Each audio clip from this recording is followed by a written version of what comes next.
Hi everyone, welcome to my channel neptunium chemistry. तो आज हम स्टार्ट करने वाले हैं इम्पेरिकल फार्मूला और मॉलिक्यूलर फार्मूला। ठीक है, तो हम सीखेंगे कि इम्पेरिकल फार्मूला कैसे निकालते हैं और इम्पेरिकल फार्मूला यूज़ करके मॉलिक्यूलर फार्मूला कैसे निकालते हैं वो सीखेंगे। तो सबसे पहले हमें सीखना पड़ेगा कि इम्पेरिकल फार्मूला कैसे निकालते हैं। तो इम्पेरिकल फार्मूला निकालने से पहले आपको पता होना चाहिए कि मास परसेंटेज कॉम्पोजिशन कैसे निकालते हैं। ठीक है, बट ज़्यादातर क्वेश्चंस में मतलब इम्पेरिकल फार्मूला निकालने दे या फिर मास आपका मॉलिक्यूलर फार्मूला निकालने दे तो आपको मास परसेंटेज दिया रहता है। बट बाई चांस आपको अगर मास परसेंटेज ना दिया रहे तो भी आपको पता ही होगा मास परसेंटेज कॉम्पोजिशन कैसे निकालते हैं। इसके पहले क्लासेस में हमने इसके पहले वाला जो क्लास था उस क्लास में हमने सीखा था मास परसेंटेज कॉम्पोजिशन कैसे निकालते हैं, और दो होमवर्क भी दिया था मैंने। तो सबसे पहले हम होमवर्क सॉल्व करेंगे, उसके बाद एक क्वेश्चन करेंगे और एक होमवर्क है। ये वाला क्वेश्चन जो आपको दिख रहा है ये होमवर्क है आपका। तो पहले आप ये जो क्वेश्चन दिया हुआ है वो आप स्क्रीनशॉट ले लीजिए या फिर क्वेश्चन को राइट डाउन कर लीजिए। बट अभी ये क्वेश्चन सॉल्व नहीं करना है। पहले मैं एक क्वेश्चन सॉल्व कराऊंगी, आपको सिखाऊंगी कि कैसे इम्पेरिकल फार्मूला निकालते हैं, देन कैसे मॉलिक्यूलर फार्मूला निकालते हैं इम्पेरिकल फार्मूला यूज़ करके। उसके बाद ही आप ये क्वेश्चन करेंगे। तो सबसे पहले आप ये क्वेश्चन राइट डाउन कीजिए या फिर स्क्रीनशॉट ले लीजिए। तो देखिए आपका क्वेश्चन है, an organic compound contains carbon, hydrogen and oxygen. It's elemental analysis gave carbon 38.71% and hydrogen 9.67%. What is the empirical formula of compound? तो ये जो क्वेश्चन है हमारा वो है हमारा मॉलिक्यूलर फार्मूला और या फिर मतलब इम्पेरिकल फार्मूला निकालने के ऊपर। तो पहले हम तो सीखेंगे क्लास में कैसे निकालते हैं, उसके बाद आप ये वीडियो कंप्लीट हो जाएगा, उसके बाद आप ये क्वेश्चन सॉल्व कर पाएंगे। ओके, तो मैं ये क्वेश्चन हटा रही हूँ।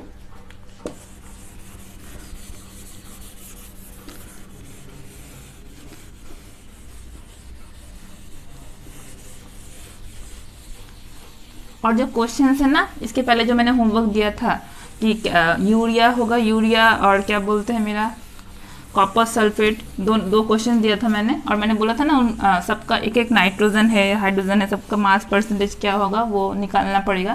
पहले वो होमवर्क देख लेते हैं क्या होगा आंसर, देन हम लोग सीखेंगे कि इम्पेरिकल फार्मूला और मॉलिक्यूलर फार्मूला कैसे निकालते हैं। ठीक है, तो पहले ये होमवर्क देख लेते हैं। देखिए फर्स्ट है मेरा यूरिया, यही दिया था मैंने होमवर्क में, एक यूरिया और क्या दिया था कॉपर सल्फेट डॉट 10H2। तो पहले यूरिया वाला देखते हैं। यूरिया का फॉर्मूला क्या दिया है, NH2CO NH2।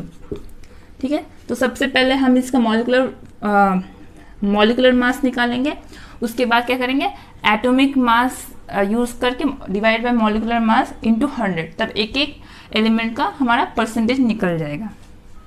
यही था। तो सबसे पहले निकालते हैं मॉलिक्यूलर मास।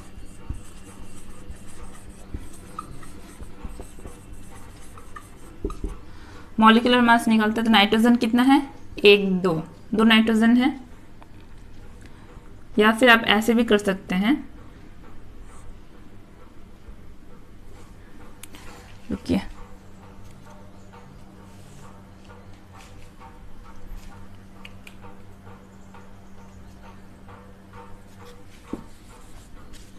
दो नाइट्रोजन है। आप डायरेक्ट 2 × 14 भी कर सकते हैं या फिर 14 14 करके कर सकते हैं।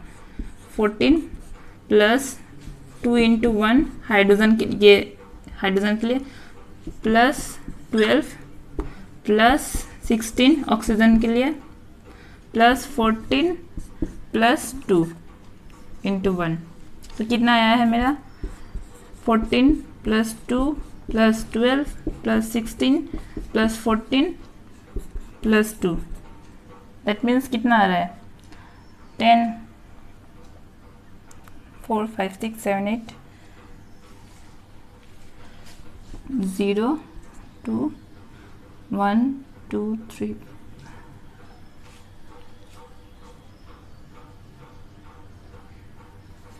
60 60 आ रहा है, 14 इंटू, हाँ सही है। मॉलिक्यूलर मास कितना आया 60, तो इसका मैम मॉलिक्यूलर मास कितना आया 60। ठीक है, अब मॉलिक्यूलर मास निकल गया। अब मास परसेंटेज, पहले मैं नाइट्रोजन के लिए निकाल रही हूँ, परसेंटेज ऑफ नाइट्रोजन। नाइट्रोजन कितना परसेंट का प्रेजेंट है मेरा, एक नाइट्रोजन और एक ये, टोटल 2 नाइट्रोजन है, तो 2 नाइट्रोजन के लिए मुझे परसेंटेज निकालना पड़ेगा। तो 2 into 14 divide by 60 molecular mass into 100। Okay, उसके बाद जो भी आएगा परसेंटेज ऑफ हाइड्रोजन, ऐसे ही हाइड्रोजन के लिए, तो हाइड्रोजन कितना है हमारा 1 2 3 4, 4 हाइड्रोजन है, तो 4 इंटू 1 डिवाइड बाई 60 इंटू 100, ये हाइड्रोजन के लिए। नाइट्रोजन हो गया, हाइड्रोजन हो गया, अब क्या बचा कार्बन और ऑक्सीजन, क्योंकि ये हाइड्रोजन और ये हाइड्रोजन एक साथ ले रहे हैं हम लोग। परसेंटेज ऑफ कार्बन क्या होगा, एक ही कार्बन है, 12 इंटू 60 इंटू 100, जो आएगा मेरा वो परसेंटेज। फिर क्या है परसेंटेज ऑफ ऑक्सीजन, ऑक्सीजन कितना है, एक है, 16 इंटू 60 इंटू 100। ठीक है, तो ये कितना आएगा, ये 20%। उसके बाद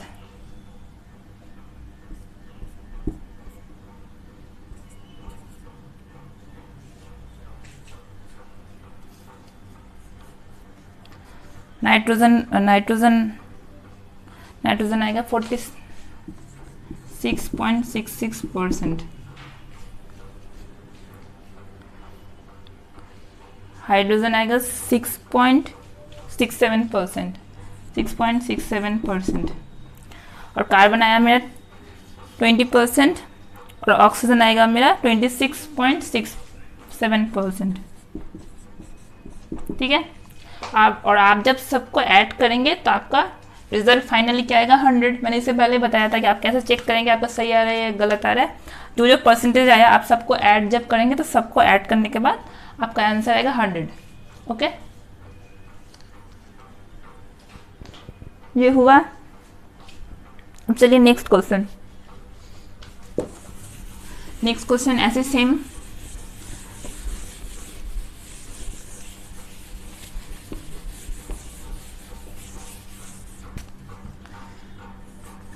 कॉपर सल्फेट डॉट 10H2O। तो इसमें क्या, पहले मॉलिक्यूलर मास, कॉपर का कितना होता है मॉलिक्यूलर मास, सॉरी कॉपर का कितना होता है एटॉमिक मास। कॉपर का एटॉमिक मास होता है हमारा 63.5 प्लस एक सल्फर है 32।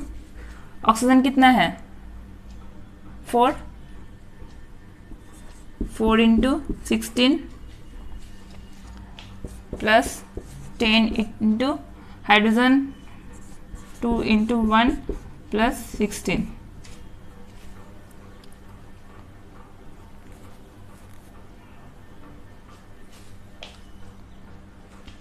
ऐसे ही होगा। तो आपका आएगा आंसर 249.5। ओके, 249.5 ये आपका आएगा मॉलिक्यूलर मास। ये हुआ मॉलिक्यूलर मास। उसके बाद आपको सेम कॉपर के लिए निकालना पड़ेगा, सल्फर के लिए, ऑक्सीजन के लिए, हाइड्रोजन के लिए। तो जब कॉपर का निकालेंगे तब एक कॉपर का एटॉमिक मास डिवाइड बाय ये वाला, फिर सल्फर के लिए सल्फर का 16 डिवाइड बाय ये। ठीक है, ऑक्सीजन के लिए जब निकालेंगे तो ऑक्सीजन यहाँ पे कितना है आपका, देखिए। अच्छा ये कुछ, अच्छा डॉट, हाँ ठीक है। ऑक्सीजन का जब आप निकालेंगे ये डॉट 10H2O, सॉरी ये डॉट 10, ये ना डॉट 5 होगा। ओके सॉरी, क्वेश्चन में 5 मल्टीप्लाई बाय 5, तो आपका ये आएगा 249.5। अब आप कॉपर के लिए निकालेंगे, सल्फर के लिए, ऑक्सीजन के लिए, हाइड्रोजन के लिए। जब आप ऑक्सीजन के लिए निकालेंगे तो ऑक्सीजन कितना है देखिए 4 और यहाँ पे 5, टोटल 9 ऑक्सीजन के लिए निकालेंगे। ठीक है, तो 9 ऑक्सीजन के लिए क्या होगा 16 × 9 डिवाइडेड बाय मेरा मॉलिकुलर मास इंटू 100, ऐसा ऑक्सीजन के लिए ये वाला। उसी तरह जब आप हाइड्रोजन के लिए निकालेंगे तो हाइड्रोजन कितना है 10 हाइड्रोजन है, मतलब 10 × 249.5 × 100। ठीक है, इसी तरह आप सल्फर और कॉपर के लिए भी निकालेंगे। हुआ, ये आप खुद से कर लीजिएगा, मैंने बता दिया। तो मेरा परसेंटेज ऑफ कॉपर, मैं बस अब आंसर बता रही हूँ, आप लोग खुद जब सॉल्व करेंगे तब आप लोग मैच कर लीजिएगा।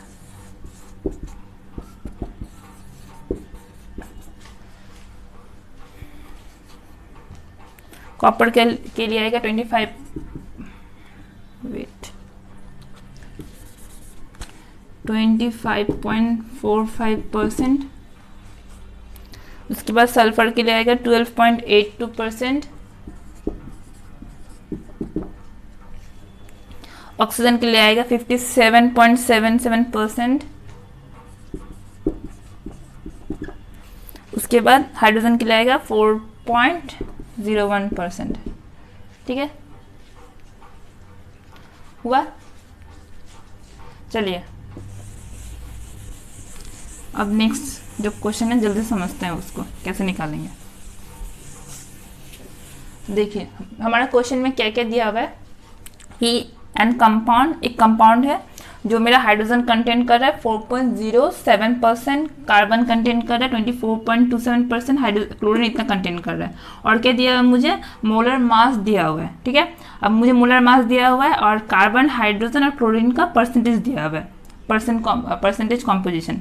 और ये दोनों मुझे यूज़ करके मुझे क्या निकालना पड़ेगा, इंपेरिकल फार्मूला और मॉलिक्यूलर फार्मूला। ठीक है, तो सबसे पहले मॉलिक्यूलर फार्मूला निकालने से पहले आपको इंपेरिकल फार्मूला निकालना पड़ेगा। ठीक है, इंपेरिकल फार्मूला निकाल के हम इंपेरिकल फार्मूला यूज़ करके हम उसके बाद मॉलिक्यूलर फार्मूला निकालेंगे। अब देखिए हाइड्रोजन जो मेरा मास परसेंटेज दिया है ना, वो क्या होगा, मास परसेंटेज जो मेरा गिवन है डिवाइड करेंगे जो उसका एटॉमिक मास होता है। ठीक है, अगर मैं हाइड्रोजन का मास परसेंटेज जैसे 4 पॉइंट समथिंग दिया हुआ है और हाइड्रोजन का एटॉमिक मास कितना होता है 1 पॉइंट समथिंग, दैट मीन्स हम क्या करेंगे 4 divide by atomic mass. Okay, सबसे फर्स्ट केस यही करना पड़ेगा आपको। क्या करेंगे फर्स्ट केस, हाइड्रोजन का निकालने के लिए 4.07 डिवाइड बाय 1 पॉइंट समथिंग होता है तो मैं 1 ही ले रही हूँ। ठीक है, तो आपका आएगा 4.07 समथिंग, तो आप अप्रॉक्स लेंगे उसको 4। इसी तरह ये मेरा एटॉमिक मास है,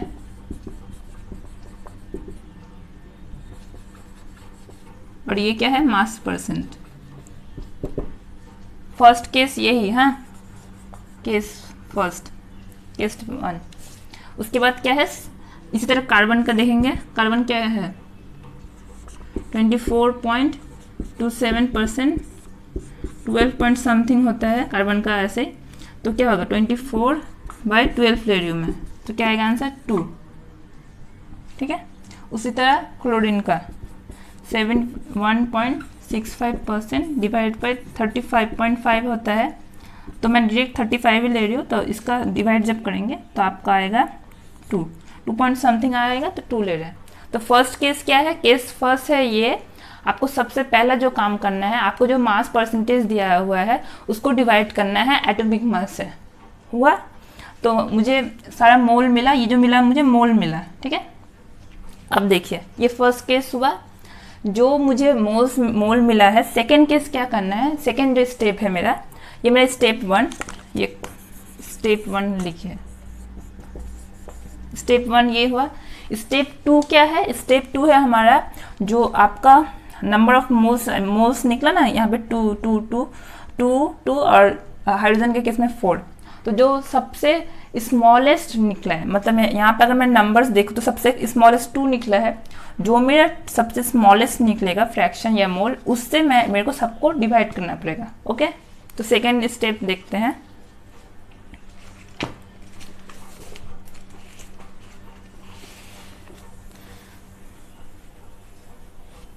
स्टेप 2 देखते हैं।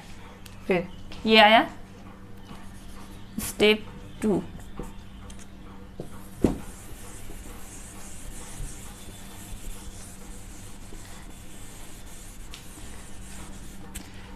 हाइड्रोजन 4 था, कार्बन 2, क्लोरीन 2, ठीक है, यही आया। अब क्या किससे डिवाइड करेंगे? जो मेरे स्मॉलेस्ट नंबर होगा। तो स्मॉलेस्ट नंबर क्या है मेरा? 2, तो 2 से सबको डिवाइड कीजिए, ठीक है। ये क्या आया मेरा? 2, ये 1, ये 1, ठीक है। ये जो मेरा आ गया ना 2 1 1, यही हुआ मेरा आ गया इम्पेरिकल फॉर्मूला।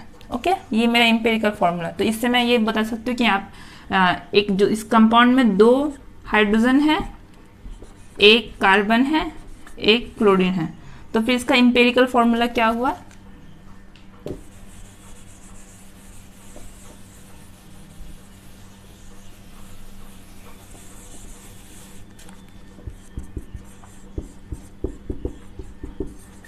इम्पेरिकल फॉर्मूला हुआ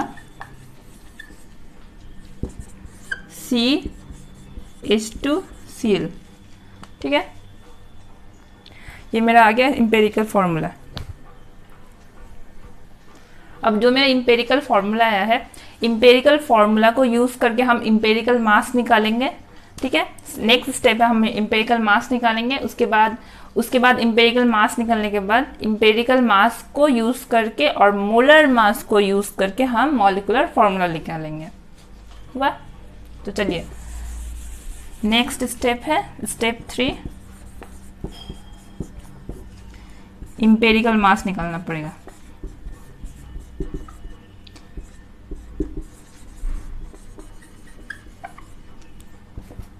तो C 1 है तो 12 प्लस 2 इंटू 1, मैं सारा होल नंबर में ले रही हूँ, ठीक है। प्लस क्लोरीन का क्या होता है 35.5, अब 35 भी ले सकते हैं। 2 प्लस 35.5, आंसर कितना आ रहा है? 49.5, 49 पॉइंट समथिंग आ रहा है, ठीक है, 49.5 ग्राम। ये क्या है मेरा इम्पेरिकल मास। तो फर्स्ट स्टेप हो गया, सेकेंड भी हो गया, थर्ड स्टेप है इम्पेरिकल मास निकालना। अब फोर्थ स्टेप जो है मेरा, इसमें आप लिख सकते हैं इम्पेरिकल मास हो गया मेरा। अब इम्पेरिकल मास को डिवाइड करेंगे हम लोग।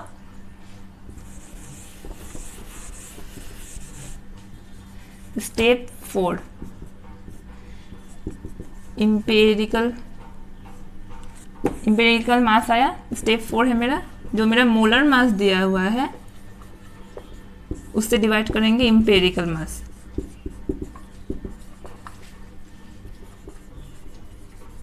ओके, तो मोलर मास कितना दिया है? 98.96 ग्राम, और इम्पेरिकल मास कितना आया है?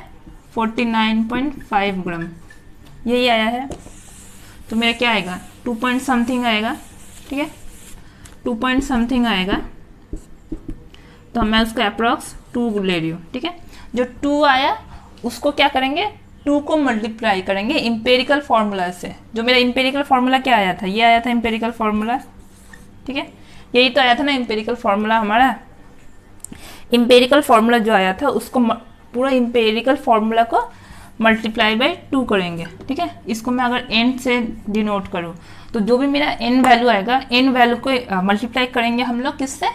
इम्पेरिकल फार्मूला से। तो मेरा मॉलिक्यूलर फार्मूला क्या हो जाएगा? ये है मेरा मॉलिक्यूलर फार्मूला। तो मॉलिक्यूलर फार्मूला इक्वल टू क्या होगा मेरा? इम्पेरिकल फार्मूला इंटू n, ठीक है। इम्पेरिकल फार्मूला ये है मेरा, तो इंटू n। तो यहाँ पे कार्बन कितना हो गया? C2H4Cl2, C2H4Cl2। तो मेरा मॉलिक्यूलर फार्मूला आएगा ये वाला C2H4Cl2, और इम्पेरिकल फार्मूला है मेरा CH2Cl। ओके, इसी तरह हम लोग इंपेरिकल फॉर्मूला और मॉलिक्यूलर फॉर्मूला निकालते हैं। क्लियर हुआ? देखिए क्लियर हो गया। तो और एक बार मैं स्टेप्स इसी तरह, अगर मुझे मास परसेंटेज दिया रहा है और मुझे मोलर मास दिया रहा है तो हम लोग मोलर मास और मास परसेंटेज यूज़ करके हम लोग पहले इंपेरिकल फार्मूला निकालेंगे और उसके बाद मोलर मास यूज़ करके हम लोग मॉलिक्यूलर फार्मूला निकालेंगे। ओके, तो स्टेप्स ना मैं फिर से रिवाइज कर दे रही हूँ, ठीक है? आप स्टेप्स लिख दीजिए, राइट डाउन कीजिए स्टेप, आपका रिवीजन भी होगा। स्टेप 1 क्या था? स्टेप 1 था हमारा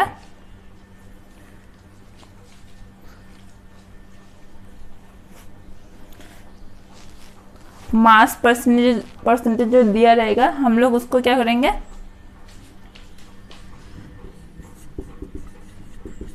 divide mass percentage composition as gram के रेस्पेक्ट में लेंगे, ठीक है? मैंने ग्राम के परसेंटेज यूज नहीं किया था, बाय एटॉमिक मास। यही था फर्स्ट स्टेप, एटॉमिक मास से हमने डिवाइड किया था। उसके बाद सेकेंड स्टेप क्या था? सेकेंड स्टेप हमने क्या किया था? सेकेंड स्टेप था एटॉमिक मास जो निकला उसमें से स्मॉलेस्ट जो नंबर होगा डिवाइड करने के बाद जो आया मेरा, उसमें स्मॉलेस्ट नंबर जो होगा उससे फर्दर सबको डिवाइड करेंगे। Divide the mole value, divide the mole value by smallest number. जो भी मेरे 2 आया था तो 2, 1 आएगा तो 1 से, जो भी आएगा क्वेश्चन के अकॉर्डिंग डिवाइड करेंगे। वह उसके बाद डिवाइड करने के बाद जो आया मेरा, फिर मुझे क्या मिल जाएगा? इंपेरिकल फॉर्मूला मिल जाएगा and gate empirical formula.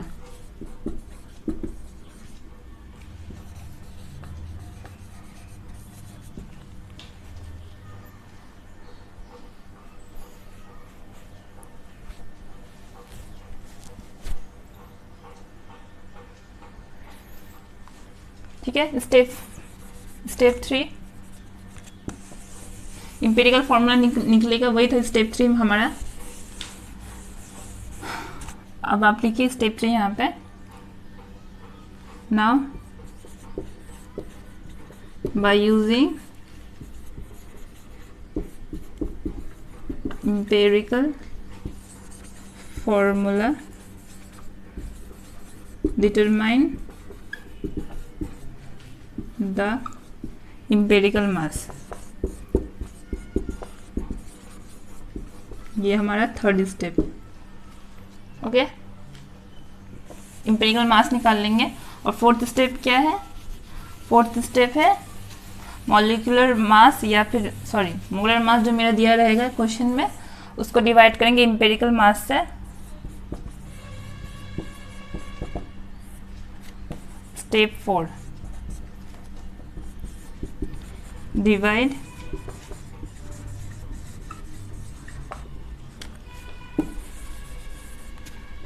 Molar mass by empirical mass and get n value. n value हमें मिलता है, ठीक है? उसके बाद 5 स्टेप भी लिख लीजिए, ये हुआ। और जो हमें n वैल्यू मिलेगा उसको मल्टीप्लाई करेंगे molecular empirical mass empirical formula से, तो मिल जाएगा हमें मॉलिक्यूलर फार्मूला। तो step 5 molecular formula equal to empirical formula multiply by n। ठीक है, ये मेरा n वैल्यू आया।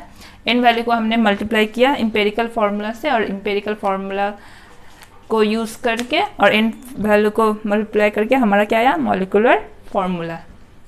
ठीक है, तो आज इतना ही रहने देते हैं। ओके, बाकी हम नेक्स्ट क्लास में पढ़ेंगे। तो यही मतलब इस वीडियो में हमारा एम्पिरिकल फार्मूला और मॉलिक्यूलर फार्मूला कंप्लीट होता है, और जो क्वेश्चन मैंने फर्स्ट में स्क्रीनशॉट लेने बोला था वो आप लोग सॉल्व करेंगे। Okay, thank you.